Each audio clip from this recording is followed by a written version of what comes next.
There are two types of loans. These are called Mutuum and Commodatum.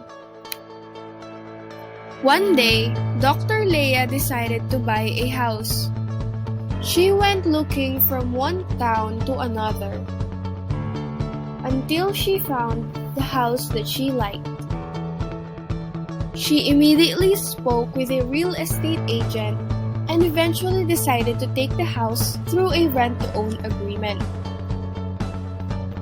She then processed the papers as she paid the down payment and the first installment.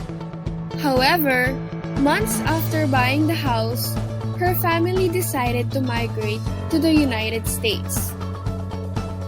Since the house will be empty, Dr. Leia made the decision to let her cousin stay in there until she finishes college, for it being near the university as well. It was then time for them to leave. During their stay in the United States, Dr. Leia still continued to pay the installments for the house.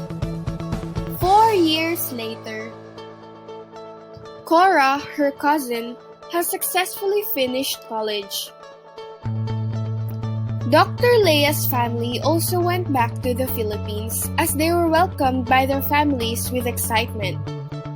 She has also finished paying for the house, which allowed her to acquire the title for the house and the land. Furthermore, Cora returned the house to Dr. Leia as she thanked her for her kindness and thoughtfulness. In this cartoon presentation, we have seen examples of the two types of loans, which are Mutuum and Commodatum.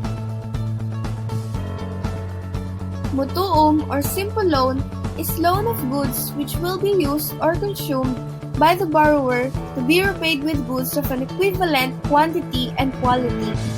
The concept of Mutuum is seen in this presentation through the rent-to-own agreement. At first, the house was financed by the owner and Dr. Leia gradually attained it by means of installment. The situation gave the impression of Dr. Leia borrowing money from the owner indirectly, which will be returned at the end of the contract. On the other hand, Commodatum is a gratuitous loan for the temporary use of a thing to be returned after a fixed or determinable time. This is seen in the presentation where Dr. Leia lent her house to her cousin Cora until she finishes college. Dr. Leia's house was borrowed by Cora, and when she finished college, the same house was returned to Dr. Leia. That's all for an example of Mutuum and Commodatum. Thank you.